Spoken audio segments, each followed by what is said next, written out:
Welcome back to Classic Books Deep Dive. I'm Michael. And I'm Joanna. Today we're diving into Anticancer, A New Way of Life, New Edition by David Servan-Schreiber. Oh, a fascinating choice. Definitely. Before we get too far, we always encourage everyone to grab a physical copy. Yes. You can use the link in the episode description. Absolutely. Highlighting those key passages as we go along can be so helpful. Yeah, and this book in particular is really rooted in the author's personal experience. Right. Servan-Schreiber was actually a physician, and he was diagnosed with a brain tumor himself. And so this kind of set him on a quest. A personal quest. Yeah, to explore the connection between our lifestyle, our environment, and cancer. And it really comes across in his writing. That personal touch makes it so engaging and relatable. Definitely adds a layer of authenticity to the research. For sure. One of the things that I found really striking early on was just this kind of alarming statistic about the rise of cancer rates in the West since World War II. And, you know, he emphasizes it's not just about people living longer. Right. Like you would think. An aging population. But even cancers in children and adolescents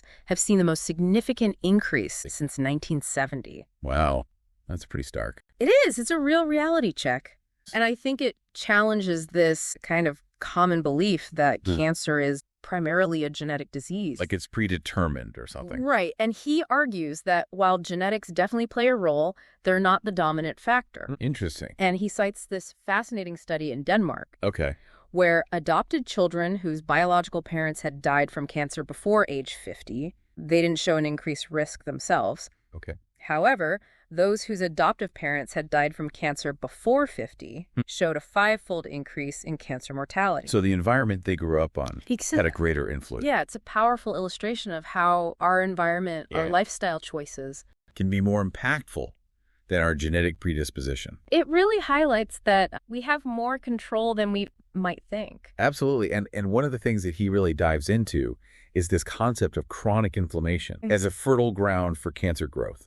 So that's the link between lifestyle and... And he talks about the Western diet in particular, with its emphasis on refined sugars, white flour, and this imbalance of omega-6 to omega-3 fatty acids. Oh, right. Often found in... industrially raised meat. Industrially raised meat, yeah. And processed foods. Processed foods, yeah. Those are big culprits. Huge contributors to this inflammation. It's almost like we're unknowingly setting the stage for these diseases to develop. And it's those everyday food choices. Right. That have a bigger impact than we realize. Than we might realize, yeah. Exactly. He uses this analogy of a plant needing nourishment to grow. And tumors are kind of similar. They require that constant supply of nutrients and oxygen. And they obtain this through the formation of new blood vessels. And this process is called angiogenesis. Angiogenesis, right. And he says that blocking this process can effectively starve the tumor. So it's like cutting off the supply lines to a city under siege. Exactly. Interesting. But we also have a natural defense system, right? Yes, of course. The immune system. The immune system, yeah. Our body's own army. And he illustrates this with the story of Mighty Mouse. Mighty Mouse, what's that? It's a lab mouse that had this remarkably powerful immune response that just spontaneously eradicated tumors. Wow, really? Yeah, it highlights the incredible potential of our own immune systems to fight cancer cells. That's pretty amazing. But if our immune system is that powerful, why do so many people still get cancer? That's a great question. Yeah. And that's where I think this mind-body connection really comes into play. He explores the link between stress, helplessness, and cancer progression. So our mental state can influence the course of disease. It's powerful. And studies have shown that emotional well-being can actually improve survival rates. That's incredible. And he points to practices like meditation and focused breathing. Yeah. That create this state of physiological coherence. Coherence. Yeah, and this reduces stress and strengthens the immune system. So it's not just about positive thinking. Right. It's about tangible practices that can shift our physiology. Exactly. And make us more resilient. And it's not even just about these individual practices. Okay. But he emphasizes the role of social support and genuine human connection. Yeah, I can see how that would be important. In coping with cancer and improving overall health. Feeling loved and supported make a world of difference. Huge difference. Absolutely. It seems like he's advocating for this holistic approach. Right. Addressing not just the physical, but also the emotional and social dimensions. The whole person. The whole person. Yeah. I like that. So should we delve into some of his specific recommendations? Yes, let's dive into the practical stuff. Okay, I'm all ears. All right. He outlines this really comprehensive approach Okay. that encompasses diet, detoxification, exercise, and emotional well-being. Lots to unpack there. Yeah, and starting with diet, Okay. he recommends reducing sugar, white flour, and conventionally raised meat. And instead, he encourages prioritizing organic foods and adopting a Mediterranean-style diet. The Mediterranean diet, classic. Yeah, it's a classic for a reason. Right. Rich in vegetables, fruits, and healthy fats. And for those who maybe aren't as familiar with it, the Mediterranean diet really emphasizes whole grains, legumes, olive oil, fish, and fresh produce. So it's about abundance, not deprivation. Exactly. It sounds delicious. Yeah, it's not about deprivation. It's about making informed choices and focusing on nutrient-rich foods. Right. And there's some specifics he points to, Oh, like what? like green tea, Green tea. I love green tea. cruciferous vegetables, Okay. like broccoli and cauliflower, Yeah, broccoli and cauliflower. berries, turmeric, and mushrooms. All delicious and good for you? Exactly. And green tea, for example, is packed with these polyphenols that can actually inhibit tumor growth. Really? So just enjoying a cup of tea can be beneficial? It can be a proactive step. That's great. And then cruciferous vegetables contain compounds that help detoxify carcinogens. So they're actively fighting those harmful substances. Exactly. That's impressive. And these are foods that, a lot of people already enjoy. Right. So it's encouraging to know that they can play a role in cancer prevention. Absolutely. It makes healthy eating more appealing. Yeah, but what about those environmental toxins? Oh, that's a big one. That seems like a huge factor that's often overlooked. Yeah, it's easy to forget about. Yeah, and he actually dedicates a big portion of the book to detoxification, stressing the importance of minimizing exposure to things like pesticides, BPA, and harmful food additives. So it's about being mindful of what we're exposed to in our everyday lives. Yeah, he gives some tips for choosing safer products, reducing exposure in our daily life. So we almost have to become detectives, scrutinizing labels and making conscious choices. It's about becoming more aware of those potential dangers Right. that are lurking in everyday products. And making informed decisions to protect ourselves. This is already giving me so much to think about. Me too. It's a lot to process. What about exercise? Where does that fit into the picture?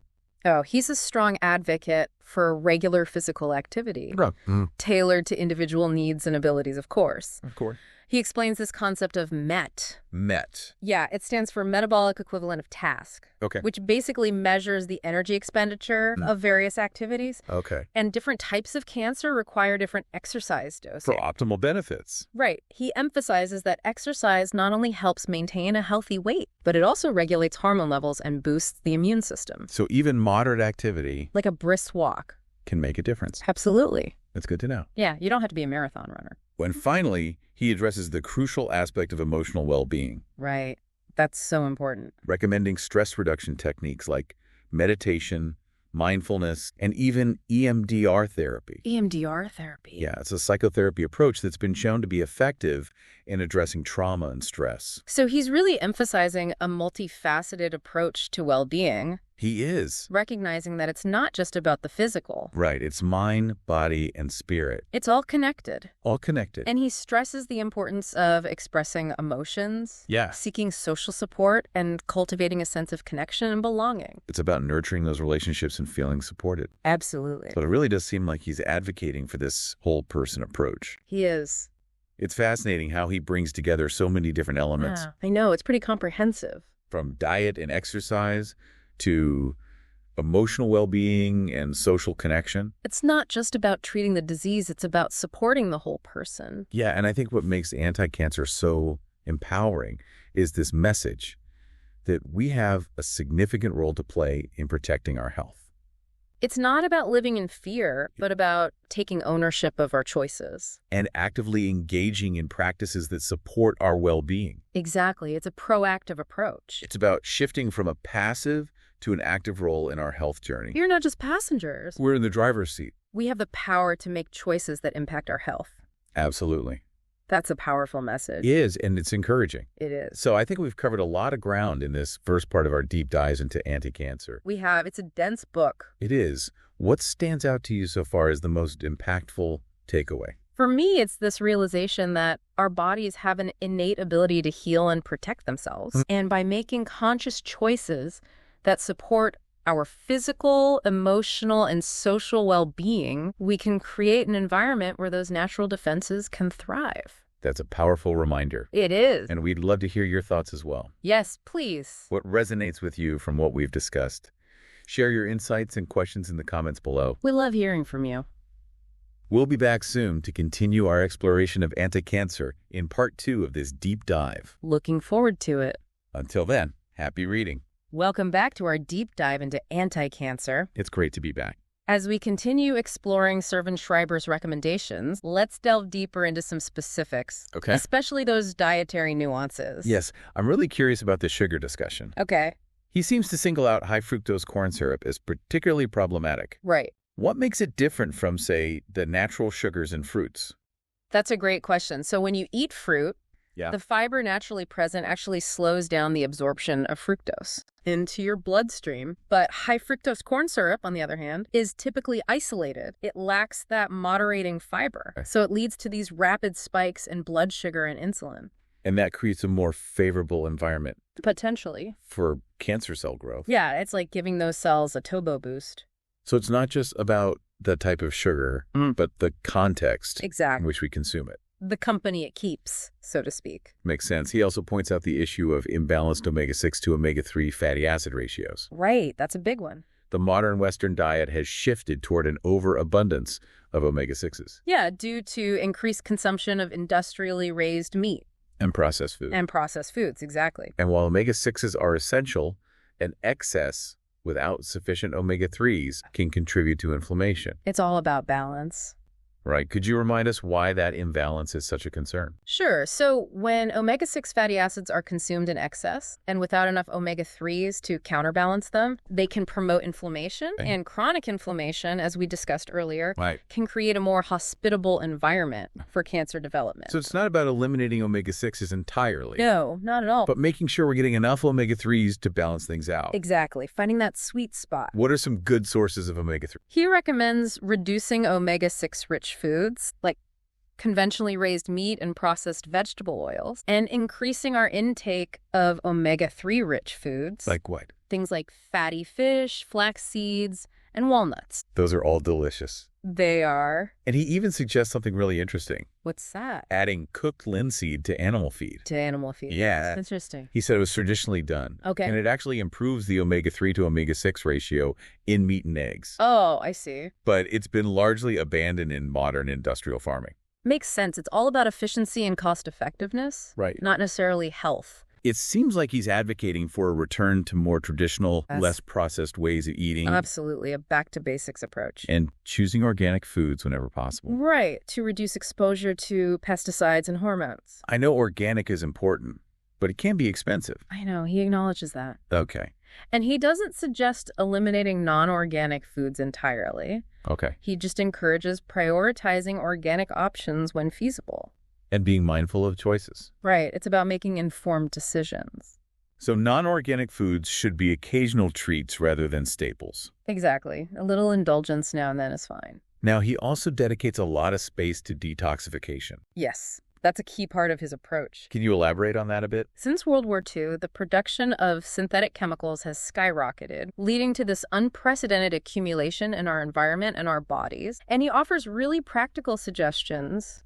Like what? For minimizing exposure, like opting for glass or stainless steel containers. For food storage. Yeah, especially when heating food. Okay. Because plastic containers can leach chemicals when exposed to heat. So those little choices in our daily routine Can add up. Can make a difference. Absolutely. It's about being aware and making conscious choices.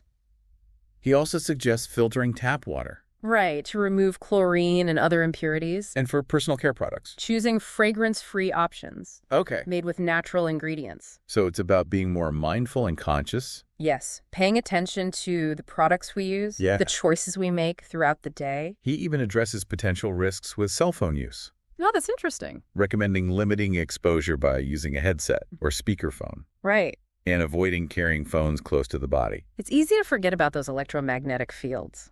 Yeah, in our tech-driven world. Absolutely. It's about being mindful of those invisible influences.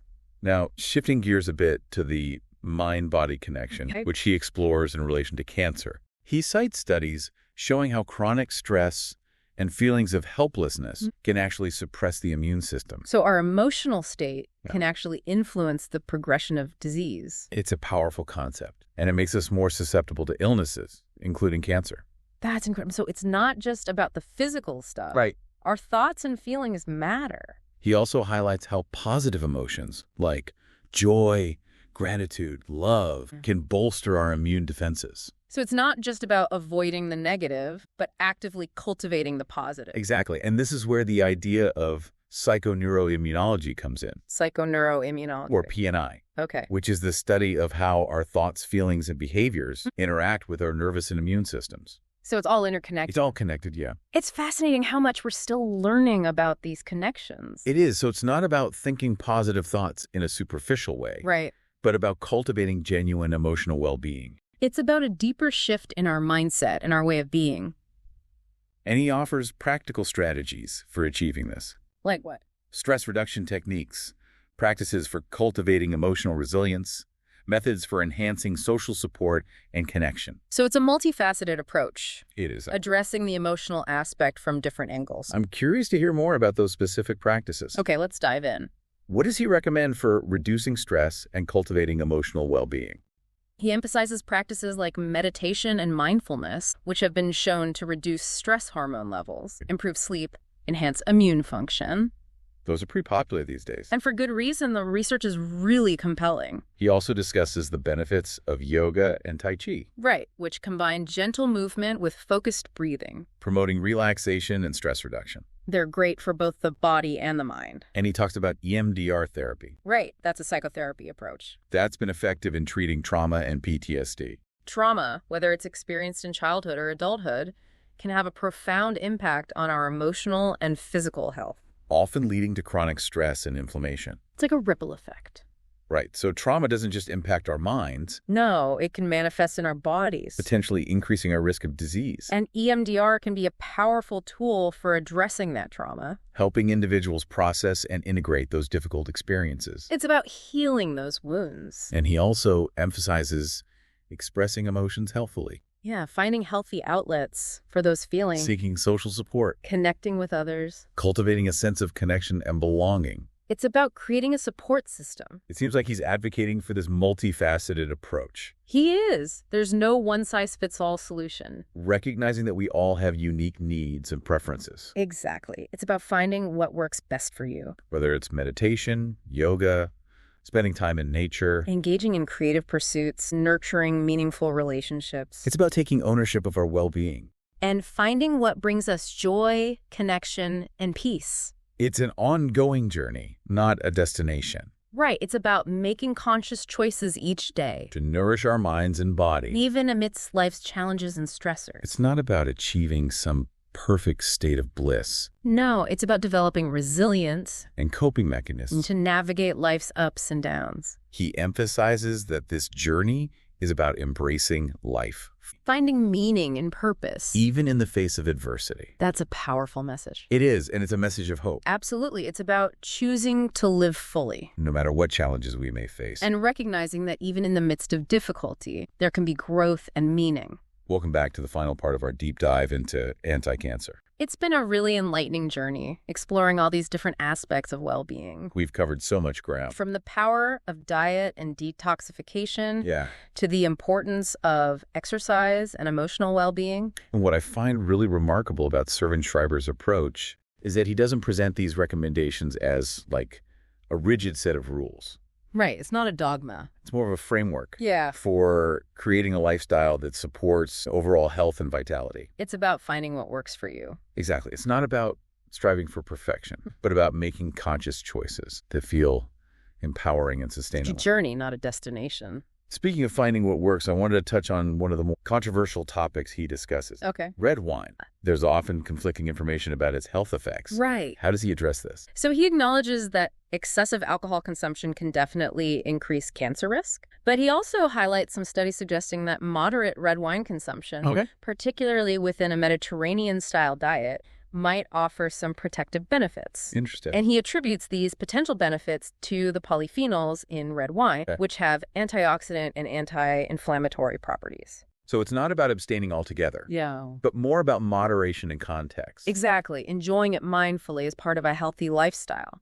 And it's important to remember that those same beneficial polyphenols are found abundantly in fruits, vegetables, and other plant-based foods. Exactly. Those should always be our primary sources. Prioritize those whole food sources. Absolutely. Before we wrap up, I wanted to touch on one more key takeaway from the book. Okay. The importance of social connection. Yes, that's a big one. He really emphasizes that we don't have to face these challenges alone. It's so crucial to feel supported. And he highlights the power of nurturing close relationships, spending time with loved ones, building a sense of community. It's about creating that safety net. These connections provide emotional support. Of course. But they can also have a profound impact on our physical health and well-being. It's amazing how interconnected everything is. There's a growing body of research showing that people with strong social connections tend to live longer and healthier lives. It's like a built-in resilience booster. Exactly. And it's like those connections act as a buffer against stress and adversity. So we're better equipped to handle life's challenges. We can navigate those ups and downs with greater resilience. I love that, a buffer against stress. So as we conclude our deep dive into anti-cancer, what are your final reflections? What stands out to you as the most impactful message? For me, it's this reminder that we have more agency than we realize.